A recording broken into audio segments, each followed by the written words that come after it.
Jai Jinendra. Hello friends, welcome to Wings to Dreams. So let's start. I am Khushi Jain here, dealing with the topic today, the STI. STI is also known as external hordeolum. So before going to STI, I want to give you the basic orientation about what is we are going to study in today's class. So STI is a part of what? What is STI and what is external hordeolum? It belongs to ophthalmology. Yeah, guys, today we are dealing with the third year subject, ophthalmology. And from that, disease of eyelids chapter, I will be dealing in it. And from that, I am dealing just a small topic. So let's start with the style. Style, before going to style, we will deal with the what are the anatomical structures or gross anatomy, because style external hordeolum is basically a disease of eyelids. Okay, so we are first of all, before going to any kind of disease, any sort of disease, we will first know, we should first know what is the anatomy, basic anatomy of that part. So here I try to show you by making a diagram, a sort of diagram that I used to make. It's not, I know, just an imaginary diagram, I can say. So here I want to say the gross anatomy of overall eyelids. Eyelids is basically what our part which we can see from outside, where girls used to apply the kajal or mascara, we should say. So this is the basically eyelids. In eyelids, I have drawn here orbital portion. In orbital portion, the upper part is known as eyebrow, as you all can see. After that, when we come to the eyelid, there is upper punctum and the lower punctum. Two parts, upper punctum, which is known as, which contain the hair lids in the upper side, and the beneath part of this is known as the lower punctum. Afterwards, as we go, there is tarsal plate. Tarsal plate is present in the eyelids, below the eyelids, that is behind. In the next diagram, we will deal with that, the position of perfect tarsal glands and where it is. For this time, you can remember this, that opening of tarsal glands is present in here, this part, and the upper part of this is known as tarsal portion. I will be dealing with this in the next. Please remember. Okay, so now we will deal with the palpebral part. Palpebral part is the upper and lower palpebral furrow. This is whole part having the when we I made a finger small. So when we do just like this for checking the part, this is the part. This is normal. You know, this is the whitish part, known as sclera. Then it's called. Then there is upper avascular layer known as cornea, and there is a small pupil which reflects towards light, contract or relax as the light falls on it.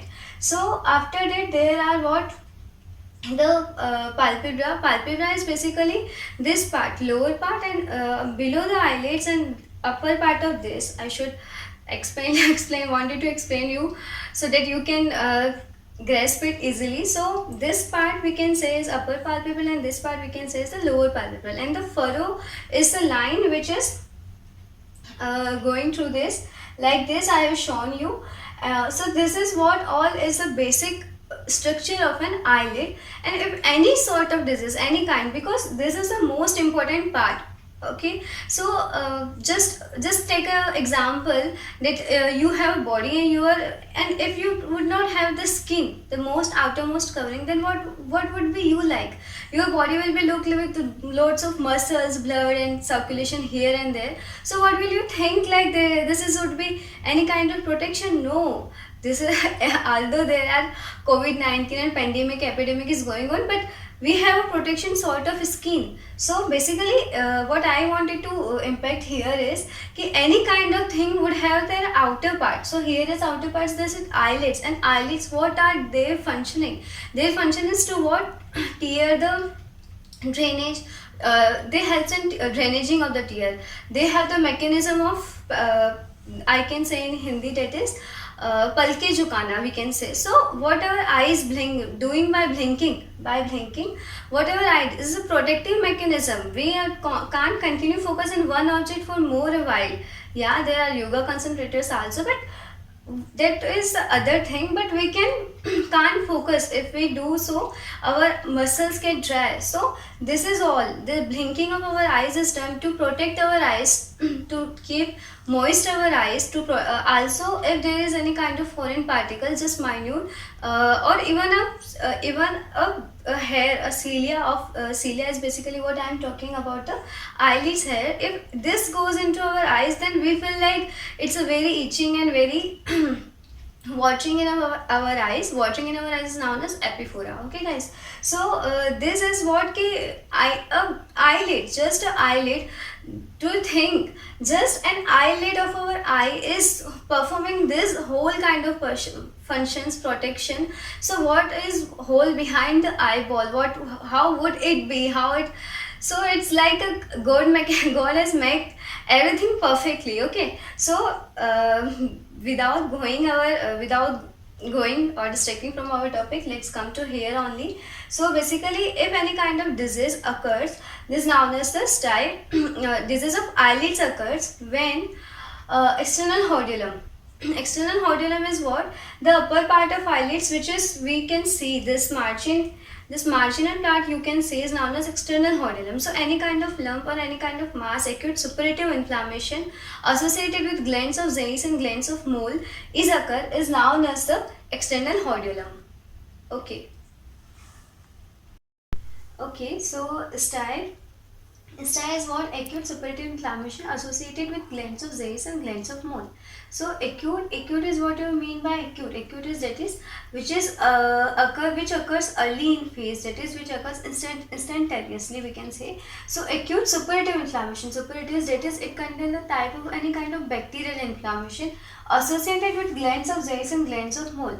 Glands of Zeiss and so for this definition to fully understand, let's come to this diagram. In this diagram we can see there is here is, I made the upper eyelids, upper eyelashes here, and I made it this diagram in transverse section, we can say. So if we look our eyes from this view, we can see here, appreciate here the glands of Zeiss and glands of mole just behind the eyelashes, and there is after the meibomian gland, you can see here meibomian gland, and upper part is this noun is known as bulbar conjunctiva, and the lower part of this is known as tarsal conjunctiva. Okay, and the upper part of last is known as lacrimal gland. So this is basically the eyelid structure from behind when we see it on the transverse section. Here what I want to emphasize is the glands of Zeiss and meibomian gland both are the modification of the sebaceous gland, whereas the glands of mole is a modification of sweet gland. And I have told you, if you remember, the tarsal opening of the tarsal plates and tarsal glands. So here behind the meibomian gland there is a tarsal plate here. So so that's why we say it as a tarsal conjunctiva, because it comes in this part only. And after that we have what? The meibomian gland. So this, what I want to emphasize here is external hordeolum or stye is basically any kind of suppurative inflammation associated with glands of Zeiss and glands of mole. Yes guys, glands of Zeiss and glands of mole is here. So if any kind of inflammation, any kind of bacterial inflammation is occur in the uppermost part of the eyelids, just behind the eyelashes, or we can say there are the eyelids follicles, there are minute kind of follicles from which cilia are produced, and they are supplied by glands of Zeiss and glands of mole. So if any kind of inflammation, suppurative inflammation occurs in this, this is known as stye. Okay, so after that, what are the things which we have to deal in the stye? These are the etiology, clinical features and treatment. So etiology, what will the etiology includes? Etiology, it means what are the things, what are the causes of it, how the stye occur. Okay, what are the main factors that leads to contribution of a stye, that an external hordeolum. So basically, if you go towards like a stye, basically this is a normal eye, I can say, and if any kind of stye occur, there is let's suppose there is a upper eyelashes, and any kind of stye occur, it would like occur in this upper part of, let's suppose there is stye. So in case of eyelids, their eyelashes, stye will occur in this upper part, or stye may occur here, mostly where in the eyelids, any kind of any layer of eyelids, any part of eyelids, stye can occur. Okay, so coming to the etiology, what can we deal with in the etiology? What are the factors? So first of all, we comes with the age. Age, what the age defines? The age is most commonly in age. It can occur in any age, but is most commonly in children and in young adults. Okay, so next factor is what the metabolic factors. What are the metabolic factors which leads to is formation of an style? So style occurs due to the carbohydrate, due to excessive consumption of carbohydrate. If you are consuming from a patient is from chronic debility. Chronic debility you can say is if a patient is suffering from any kind of disease which is long lasting or his or her body is immunocompromised. So there is this kind of factor, it includes in the metabolic factor. And what I would say, the chronic debility I have told you. Afterwards I would say excessive consumption of carbohydrate. Okay, so if any patient taking excessive consumption of carbohydrate, why it going to lead to style, that we will learn in the further part. After that, what age, metabolic factors, and yeah, the most common thing which we should know.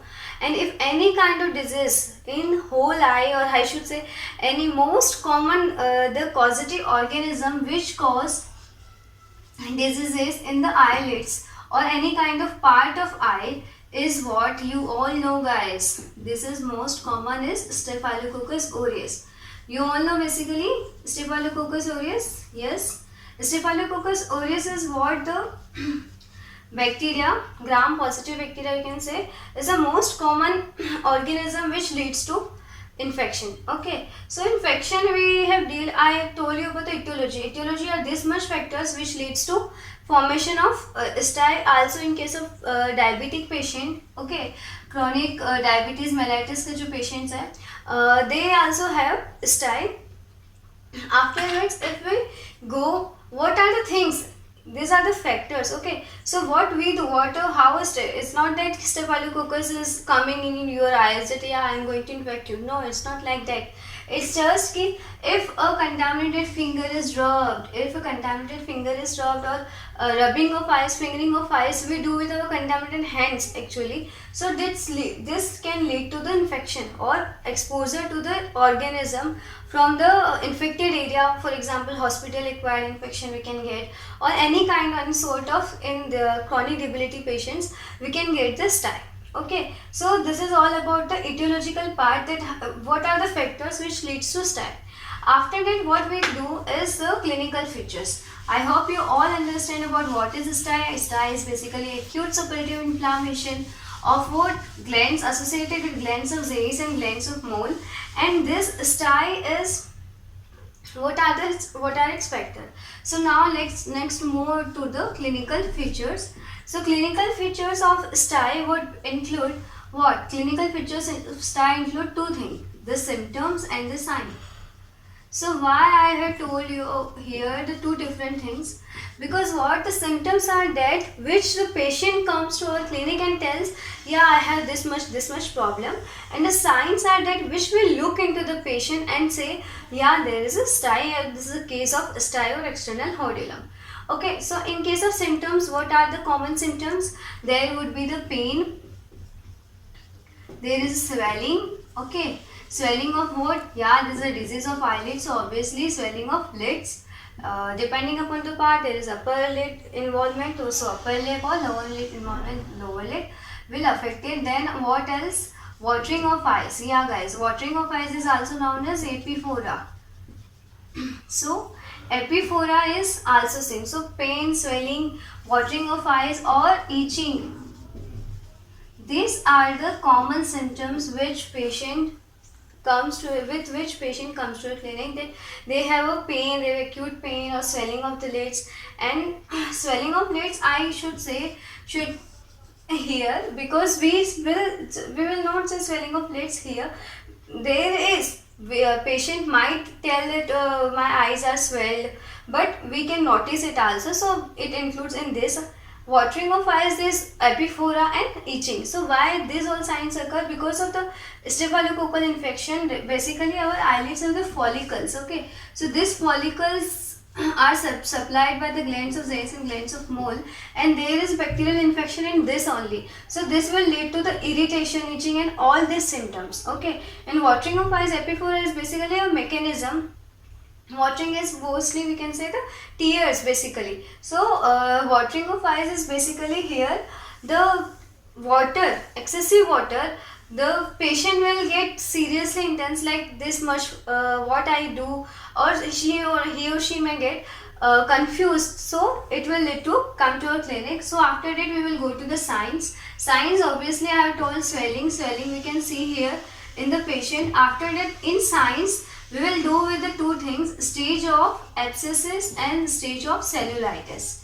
Stage of cellulitis is what, and stage of abscess.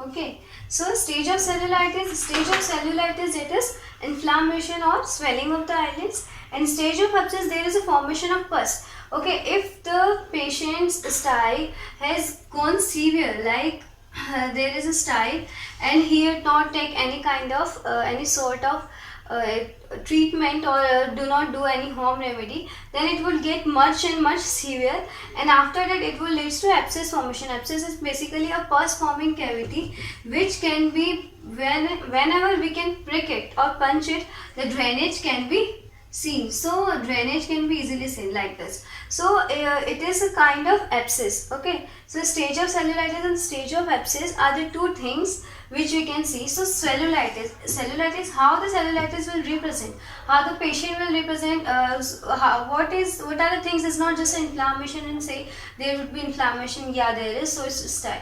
What are the things which we will see in the cellulitis? So the things are the redness.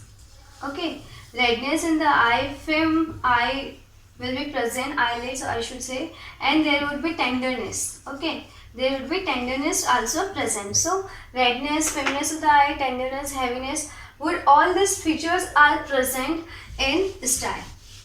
This much is all about what the clinical features, signs and symptoms of the style. So as a doctor, what we want to do is the treatment. We want to give the patient relief. So for that, what will do the treatment, and how will we say, because it's not like you have a style and yeah we will say the patient you have to do surgery. It's not a joke at all, because surgery is not done in this kind of inflammation or infection. Okay, in severe you can, if there are complications also like chalazion, and it can convert into any kind of blepharitis. In severe cases may go to the tychiasis or any dystichiasis, any kind of sort of infection in severe complications, then we will lead to surgery. So for the basic of treatment purpose, what will we do? First of all, the conservative treatment. Conservative treatment is what consists of the things which we will do to the patient without giving him the tablets formed, without giving him medicinal forms. And this treatment is the most good thing, I should say, that the patient wants to do also, so that he can give he will get a relief. So what are the things? Hot compresses 2 to 3 times a day. Okay, any kind of patient of swelling of eyelids will have to do this procedure 2 to 3 times a day. Okay, so hot compression 2 to 3 times a day. Why? We know any kind of swelling occurs in any part of our body, then we do the hot compression of any kind of sake, we can say in Hindi. So hot compression, why we are doing this? What is the pathology behind? What is happening in our eyelids? So here is the answer. Hot compression is what? It relaxes our muscles.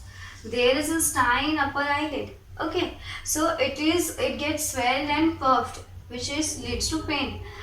What is hot compression do here? Hot compression will give relaxation of the muscles.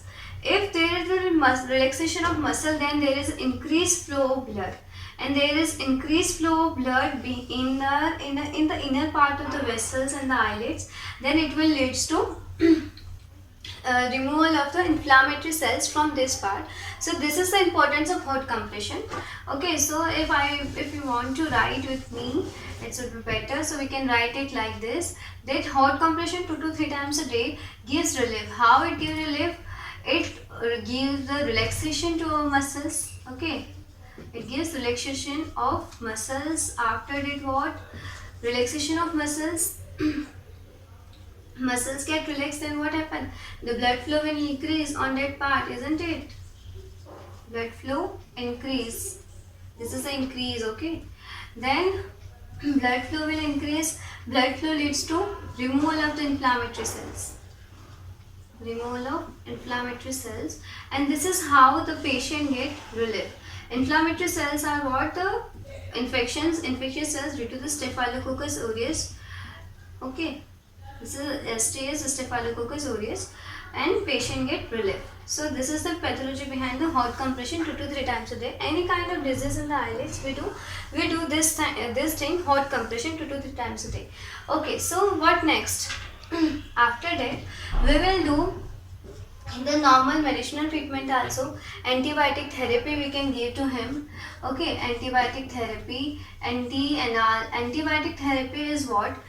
The antibiotics basically are used for inflammation.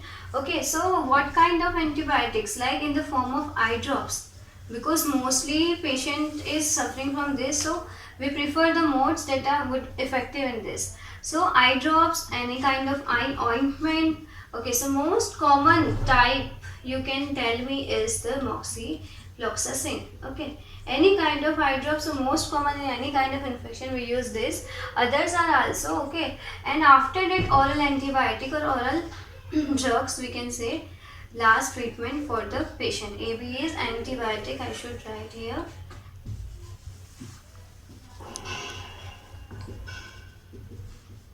Antibiotics. So antibiotic treatment, eye drops, oral ointment, and oral antibiotics.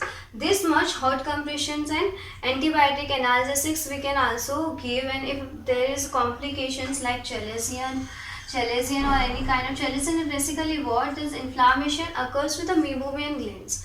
Okay, we are here in external hordeolum. There is inflammation of what? Glands of Zeiss and glands of Moll. But if meibomian glands get inflamed, okay, this will lead to chalazion. There is a ptychiasis. Ptychiasis is misdirection of cilia. Dystichiasis is invert direction of development of other layer on the cilia, on the lid margin. So these are the complications which can occur. So this is all about this type. You have to learn. If any kind of difficulty you want to feel, then you can comment, you can ask me, and I hope you all like my video. So please like, subscribe and share, and don't forget to tap the bell icon. Thank you guys.